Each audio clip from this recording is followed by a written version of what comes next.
Okay, let's dive straight in. Today, we're unpacking something absolutely essential if you want to sound confident and natural when you're speaking English. Right, it's expressing your opinions clearly. Exactly. Think about it, your daily life. Yeah, you're constantly doing it, aren't you? Whether you're just chatting with friends about, I don't know, the latest movie or maybe contributing in a work meeting. Or even just deciding what to have for dinner. You need to be able to say what you think. It's fundamental. But, you know, based on the insights from the material we've been exploring, Yeah. this is actually a point where many English learners feel a bit stuck. Yeah, they might have the vocabulary, maybe the grammar's okay, but then someone turns to them and asks, "So what do you make of this?" Or "Where do you stand on?" And it's easy to just, well, freeze up. Or you fall back on those really simple phrases, maybe just saying, "I think," over and over again. Or giving those super short answers like, did you like the film? Yeah, it was good. Which, let's be honest, doesn't really get a conversation going, does it? Not at all. Or in a meeting, what do you think of the proposal? It's okay.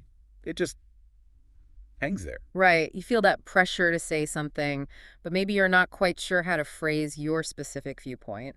Or perhaps you feel like you need this perfectly polished, super elaborate idea before you can even open your mouth. And there's often that expectation, especially in, say, American or British contexts, that you won't just state what you think, but you'll also give a little bit of the why. Yeah, what's the reasoning behind it? Do you have an example? Can you back it up somehow? And providing that support, that's really key. It adds substance, Yeah. makes you sound more thoughtful. And it gives the other person something concrete to actually respond to rather than just nodding. Exactly. So our mission today really is to equip you with the language and hopefully the confidence to do just that.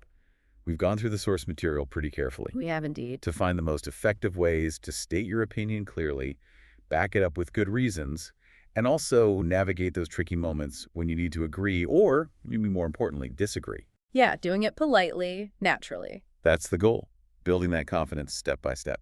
Okay, so let's build this up. First things first. How do you actually start? How do you kick off a sentence in a way that clearly signals, okay, listen up, here comes my personal view? This is more important than it might sound at first. It's like putting up a little flag for your listener. A heads up. Exactly. Using specific introductory phrases does a few things. It helps you structure your own thoughts. Which is helpful in itself. Totally. It clarifies that what's coming is your perspective, not Mhm. necessarily, a fact set in stone. Yeah. And honestly, just having some variety makes your speech sound so much more fluent and, well, sophisticated than just hammering, I think, every single time. Right, it shows a bit more linguistic flexibility, so it's about being intentional with how you open. Yeah. The material we looked at gave us a really good set of these essential phrases. Yeah, not a massive, overwhelming list, but the ones you'll actually hear and probably use most often. Let's break down a few of the really common ones. First up, in my opinion, this is probably the most classic, the most direct way, right? Yeah, very straightforward, works pretty much anywhere. I'd say so. Casual chats, slightly more formal discussions. Yeah. It just clearly says, this is what I think. No fuss. Okay, solid default. What about, I personally believe that? Adding personally, what does that do? It adds a little extra emphasis, doesn't it? It highlights that this is your individual conviction. Hmm. Maybe you use it when you want to distinguish your view from what others are saying, Hmm. or perhaps if it's a topic you feel quite strongly about on a personal level. So it adds a bit more weight, maybe. I think so, yeah. Yeah. A touch more weight than there's from my point of view. Okay, this one sounds like it's setting up a specific angle.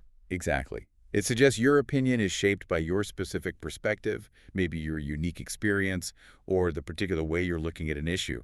It implies you're seeing it through a certain lens. Can you give an example? Sure. Imagine discussing, say, a new company policy. Yeah.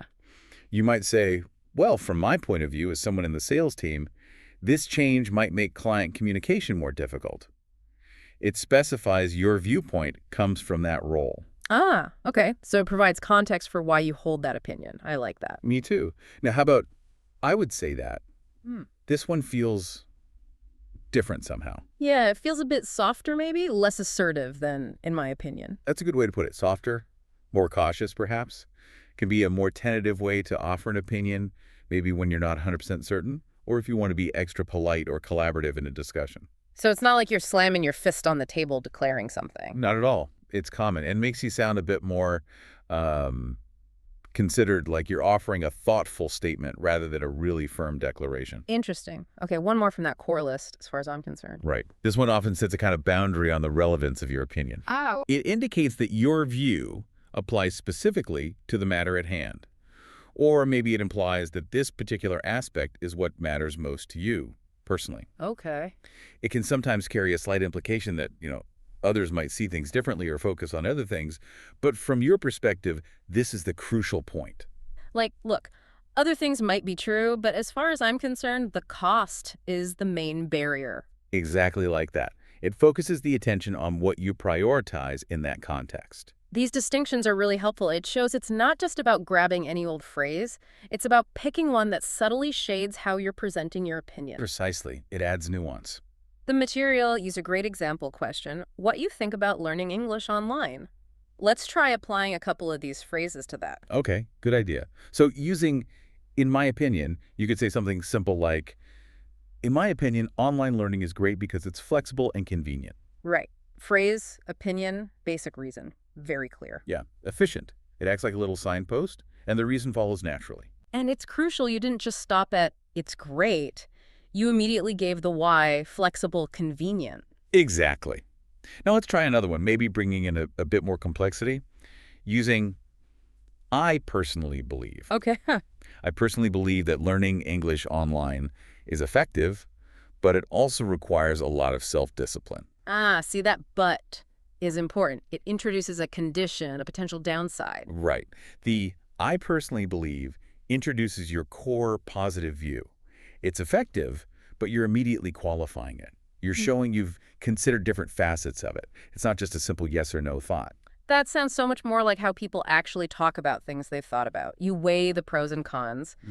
Using these phrases, it just makes your opinion land better, doesn't it? More structured, more considered. Definitely. Whether you're in a formal meeting or just chatting about a movie with a friend, it tells the listener, okay, I've got a thought here, and this is my take on it. And that clarity is just invaluable for good communication. Couldn't agree more. Right. So, okay, we've nailed the opening. We know how to signal an opinion is coming. But, as we mentioned right at the start, just stating what you think is often only half the battle in English. The next crucial piece, and something that really elevates your fluency and credibility, is explaining why. Why do you hold that opinion?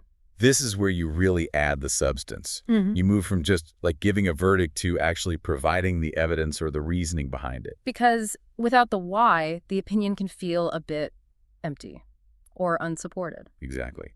Yeah. In English conversations, offering reasons makes your opinion more persuasive, more credible, and frankly, just more interesting to listen to. It invites discussion. Yeah, if someone just says, I think we should go with plan A, and stops, you're left hanging, wondering why they think that. But if they say, I think we should go with plan A because it aligns better with our budget, or because it addresses the key client feedback, suddenly you understand their logic. It makes you sound more informed, more prepared, and it gives the other person something specific they can agree with, disagree with, or ask more about. Exactly. And the sources gave us some excellent phrases, like little bridges, for linking your opinion statement to the justification. Okay, let's look at those bridges. Sure. One really explicit one is, the reason I think that is It's because... very direct, leaves no doubt about what's coming next. Yep, you're clearly signposting. Here comes the cause. Here comes the basis for what I just said. A slightly shorter, maybe more common one in everyday speech. That's because... Mhm. Super useful. It links the statement that came immediately before it to its reason, like, I was late for the meeting, that's because the traffic was terrible. Simple, effective. Okay. What if you have, like, multiple reasons supporting your opinion? Then one reason for this is your friend. It's brilliant because it signals you're starting a list. You can introduce the first point with this. And then follow up with another reason is, or also. Exactly. Or, in addition. Or, furthermore, if you want to sound a bit more formal, it helps you structure multiple points logically. That's really useful for building a stronger case. And then the powerhouse, for example. Absolutely essential. Examples breathe life into your reasons. Abstract points are okay, but a concrete example. That makes it real, relatable, memorable. It shows you're not just talking theory, you've seen it or can picture it in practice. Precisely. It signals you're about to provide a specific instance that illustrates your general point. Very powerful. Okay, let's revisit that example from the sources to see these phrases in action. The question was, do you think watching TV is a good way to learn English? Right. Instead of just a flat yes or no, let's build a more complete, reasoned answer. How about using because? Okay. Yes, I think watching TV definitely helps because you get exposed to natural English pronunciation and common expressions. The because clearly introduces the benefit hearing natural speech, which is the reason you think it's helpful. Makes sense. You're highlighting a specific advantage. Now, how would one reason work here? You could say, well, yes, I find it useful. One reason I think watching TV helps is that it significantly improves your listening skills, especially understanding different accents. Okay, focusing on listening skills is the first point. Yeah. And then you could easily add, and another reason is that you pick up a lot of vocabulary, particularly informal language or slang, that you might not learn in a classroom. See how one reason naturally sets up the possibility of adding more points. Yeah, it creates a nice logical flow. You're building your argument piece by piece. So where does, for example, fit into this TV scenario? You could use it right after stating your reason to make it more concrete. Like Right. this. Yes, I think watching TV is a great way to learn English because it exposes you to diverse vocabulary and idioms. For example, if you watch a police drama, you'll learn specific crime-related terms, whereas a comedy might teach you more about casual banter and puns. Ah, okay. So the example clarifies what kind of vocabulary you mean by diverse. Exactly. Or you could get even more specific, maybe mentioning a show. For example, in a show like The Office, you hear loads of everyday workplace interactions and humor, which is useful for understanding conversational nuances. That's much more vivid and persuasive than just saying it improves vocabulary. It shows how and where you learn it. Right. Or you could use an example to illustrate the listening skills point. For example, trying to follow the quick dialogue in a fast-paced action movie really pushes your listening comprehension. Okay, I'm seeing how combining these elements, the opinion opener, the reason linker, and the specific example creates a really robust and convincing statement. Absolutely. You sound more articulate, more thoughtful, and you genuinely invite a deeper conversation because you've given people something substantial to chew on, You're demonstrating it's not just a gut feeling, but something you've actually reasoned through. which is exactly what we're aiming for. Okay, brilliant. So, we know how to state our opinion clearly, and we know how to back it up with reasons and examples. But, as we know, conversations are rarely just one person speaking. They're interactive. hmm Things get thrown back and forth. So, how do we handle those moments when someone else expresses an opinion and maybe we don't fully agree or we want to add a different perspective without, sounding rude or starting an argument? Ah, yes, the delicate dance of agreeing and disagreeing politely. And this, as you said, is where culture really comes into play quite significantly. How so? Well, in many English-speaking cultures, particularly in the US and UK, as the sources pointed out, managing agreement and disagreement smoothly is a really important social skill. It's generally expected that people have different opinions. It's normal, even healthy, maybe? Exactly. But the way you express that difference matters a huge amount. It's about disagreeing agreeably, if that makes sense. It does. It's not just about being right. It's about maintaining the connection, the rapport, the respect. Precisely. So let's break it down. Let's start with the easier side. Full agreement. What are some good ways to show you're completely on the same page? Okay, someone says something and you think, yes, exactly. There are lots of straightforward ways. I completely agree with you. Simple, direct, leaves no doubt. Can't get much clearer than that. Or something that adds a little praise for their insight. That's a really good point. Oh, I like that one. It validates their contribution while showing agreement. Good for positive vibes. Definitely. I see what you mean. Can also work here. While it primarily signals understanding, I follow your logic. If you say it warmly after a point you agree with, it strongly implies agreement. It's a bit softer, maybe? Right. And then more casual options. Sure, I think so too. Hmm. Very common, great for informal chats. Or stronger affirmations like, you're absolutely right. Or just a short, sharp, exactly. Exactly. Yeah. Feels quite emphatic, like you've hit the nail on the head. Yep. So plenty of ways to show you're aligned. But real conversations often live in the gray areas, don't they? Nuanced. What if you mostly agree, or you agree with part of what they said, but you want to add your own condition or a slightly different slant? This is that partial agreement space. And this space is incredibly valuable for handling complex topics Yeah. where things aren't just black and white. Partial agreement lets you validate the other person's point, which is crucial for politeness while still introducing your own viewpoint. It shows you've listened, you've processed it, but you have something to add or tweak. Exactly. The sources gave us some excellent structures for this. A very common one is, I see your point, but. Okay, so you start by acknowledging them explicitly. I see your point. Shows respect, shows you were listening. Right. And then the but gently signals that you're about to introduce a contrasting idea or a different perspective. It prepares the listener without just dismissing what they said. Similar idea with that's true, but I also think that. Very similar. You validate the truth or reasonableness of their statement. That's true, showing you accept it has validity. But again, the but transitions smoothly to your own additional thought or angle. And I agree to some extent, but seems even more explicit about the partial nature of the agreement. It is. It clearly states your agreement isn't total. You agree partially. This is a very polite way to introduce a reservation or a different focus. It's definitely softer than jumping straight into a disagreement. The source used that fast food example, which illustrated this really well. If someone says, fast food is terrible for your health, how could you use partial agreement there effectively? Well, you could respond with something like, I see your point about it being unhealthy, but I think it's probably fine if you just eat it occasionally, in moderation. Okay, so you're not denying it can be unhealthy. You acknowledge that concern. I see your point. Right, but then you introduce the crucial condition, moderation. You're essentially saying, yes, too much is bad, agreeing implicitly, but a little bit is okay, adding your nuance. It reframes the issue around frequency or quantity. That makes perfect sense. It avoids a direct clash. It's more like saying, okay, I get the health concern, and let's also consider the factor of how often you eat it. Feels much more constructive. Exactly. It keeps the conversation moving forward constructively. Let's try another quick one. Say someone states, working from home is always better for productivity. Okay, a strong statement. How could you partially agree? You might say, well, that's true for some types of focused work, but I also think that spontaneous collaboration suffers when everyone's remote.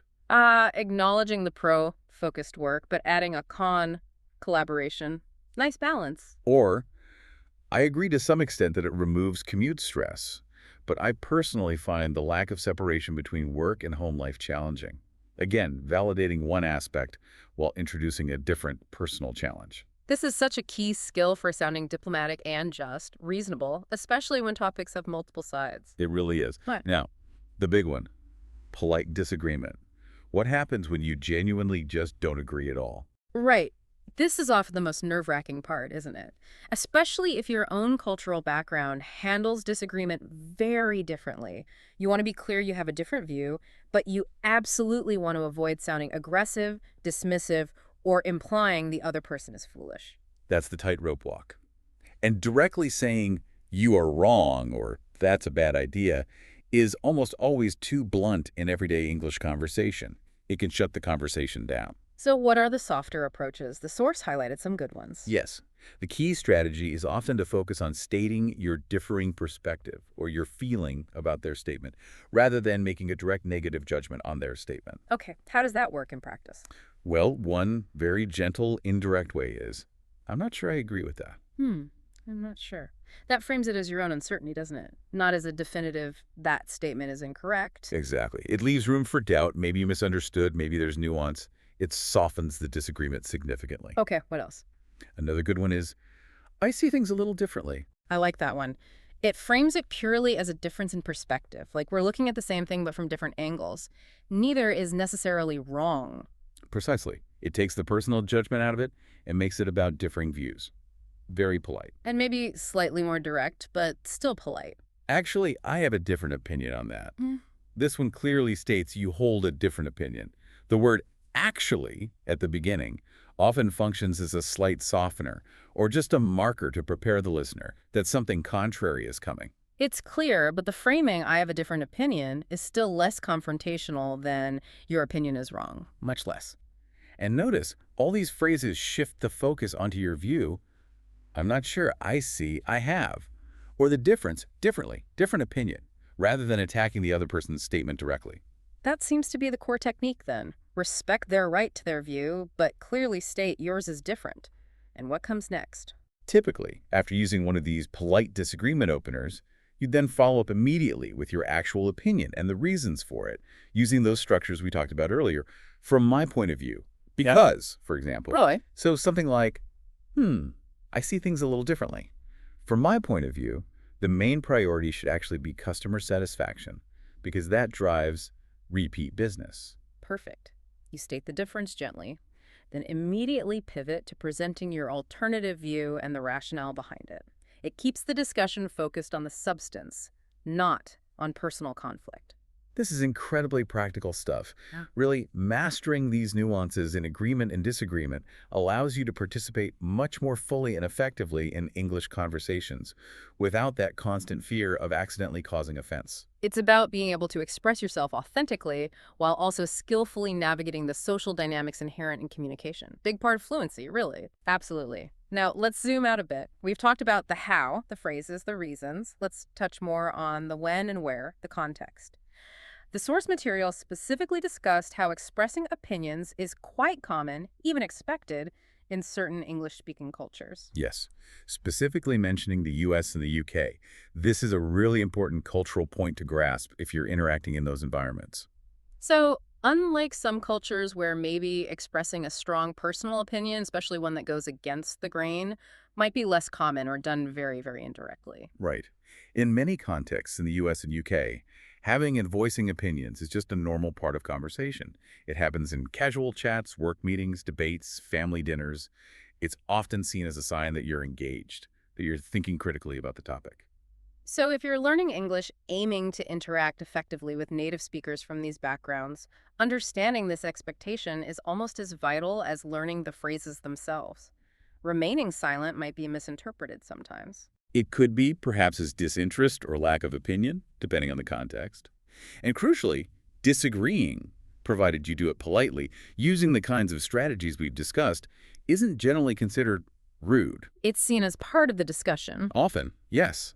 There's generally a value placed on open discussion, even debate, where different viewpoints can be aired, compared, and considered.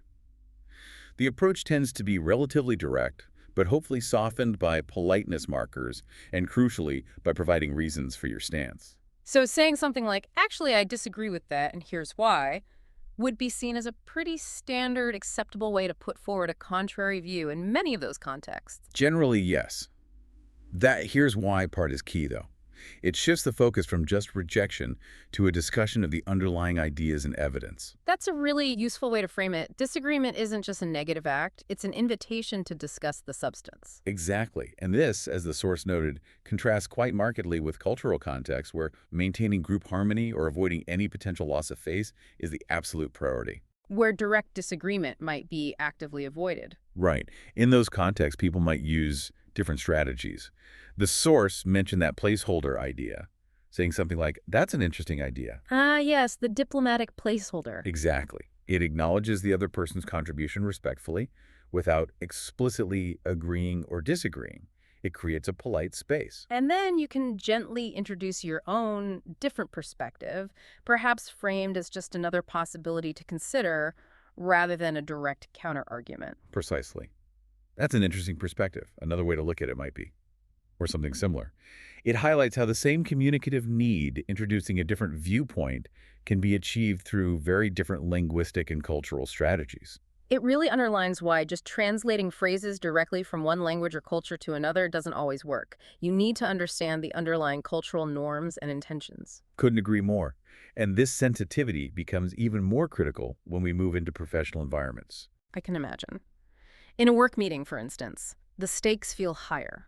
You need to contribute your expertise, maybe voice concerns about a plan, but you also absolutely need to maintain positive working relationships with your colleagues and boss. Absolutely.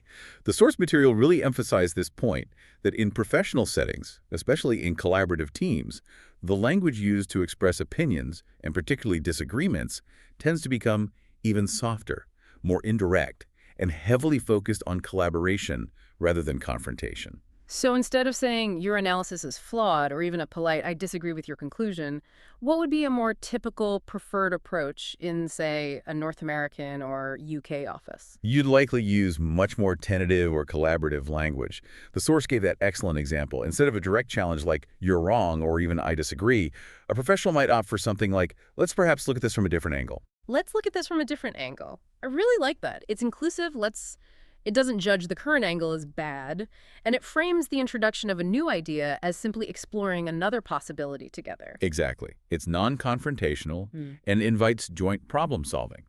Other phrases might include things like, I have a slight concern about, rather than, that will cause a problem because, Framing it as your concern, making it subjective. yes, or asking questions instead of making statements. How would that approach address the issue of X, rather than that approach doesn't address X? So it prompts discussion rather than stating a negative conclusion. Precisely. Or maybe, could we perhaps consider an alternative like Y? Or, I'm just wondering if another approach might be more effective for Z reason. The language is exploratory, suggestive, collaborative. It's like gently steering the conversation towards a different path, rather than slamming on the brakes and saying, stop, this is wrong. That's a great analogy. It's all about maintaining forward momentum and positive relationships while still ensuring different perspectives and potential issues are raised constructively. So understanding these cultural layers, the general expectation to have opinions in some contexts, the high value placed on providing reasons, and the different strategies for handling disagreement politely across casual versus professional settings is just as vital as memorizing the phrases themselves. It's what allows you to use the language not just correctly, but effectively and appropriately in the specific situation you're in. Big difference. This has been incredibly useful, really breaking down the building blocks and also painting the bigger picture, the context. Now, theory is great, but practice makes perfect, right? It's your turn listening. Absolutely. The best way to get comfortable with all these techniques is to actually start using them. The source material suggested a really simple, practical challenge task. Okay, what is it? Step 1. Choose a simple question that requires an opinion. The source used, do you think smartphones are good or bad? That's a perfect starting point because, well, there are strong arguments on both sides. Good one. Or you could pick something else you genuinely have feelings about, a recent book, a change in your city, anything. Exactly. Step 2, state your opinion clearly, using one of those introductory phrases we discussed earlier. Pick one. In my opinion, I personally believe. From my point of view, I would say that. Or, as far as I'm concerned, choose whichever feels right for how you want to present your view on that topic. Okay, opener chosen. Then step 3. Step 3, back it up. Provide at least one clear reason for your opinion, and ideally a specific example to illustrate that reason. Use those linking phrases we talked about, because the reason for this is, one reason is, or especially, for example, put all the pieces together. Okay, let's quickly walk through that smartphone example, putting it all together. Let's say my opinion is that smartphones are generally a good thing. All right, go for it. Okay. From my point of view, smartphones are fundamentally good tools for modern life. One major reason for this is their incredible ability to connect people almost instantly, regardless of distance. For example, just yesterday, I was able to have a quick video call with my sister who lives overseas, sharing some news, something that would have been impossible or very difficult just a couple of decades ago. Excellent. See, you used a perspective-based opener from my point of view. You introduced a clear reason, ability to connect people, and you provided a very specific personal example, video call with sister overseas, to make that reason concrete and relatable.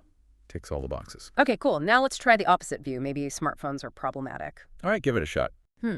Well, I would say that smartphones, despite their benefits, have introduced some significant problems into our daily lives. That's primarily because they can be incredibly distracting and make it genuinely hard to focus on tasks for any extended period.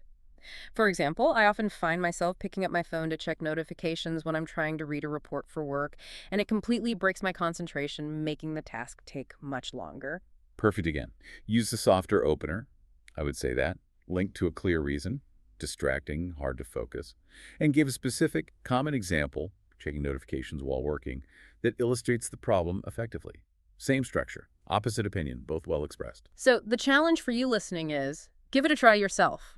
Pick a topic, any topic you have an opinion on, and practice saying your opinion out loud following that structure. Opener plus opinion plus reason linker plus reason plus example linker plus example. Even just saying it to yourself in the mirror or recording it on your phone, hearing yourself use these structures is really powerful for making them stick.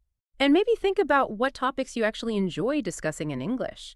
Could you share your opinion on one of them using these techniques? That would be great practice. Absolutely. Practice really is the key to making these phrases feel less like memorized lines and more like natural tools you can reach for whenever you need them in a real conversation. Don't be afraid to experiment. Definitely. And just so you know what's on the horizon, based on the material we've been reviewing, our next deep dive is going to tackle another super practical area for English learners. Oh, what's that?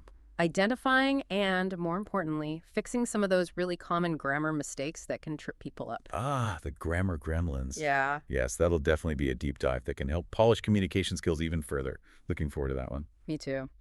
So, to kind of wrap up everything we've explored in this deep dive, expressing your opinion effectively in English really goes beyond just knowing the words, I think. It really does. It's about strategically using specific phrases to clearly signal your viewpoint is coming. It's about providing clear reasons and ideally vivid examples to support your ideas and make them convincing. And it's about navigating agreement and disagreement politely and appropriately, being really mindful of the cultural context and the setting you're in, casual chat versus professional meeting. So use the phrases we've talked about today.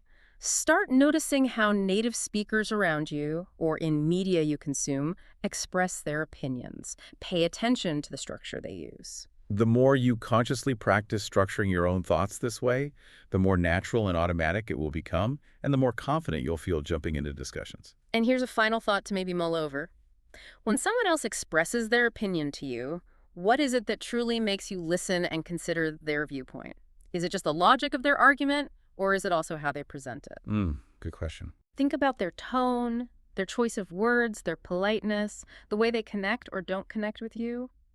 As you practice expressing your own opinions, maybe consider not just the clarity of your message, but also the quality of the connection you're trying to build with your listener. That's a great point. Communication is always two-way. So keep exploring, keep practicing, keep talking, and really enjoy the journey of becoming a more confident and articulate English speaker. Absolutely. Until the next deep dive.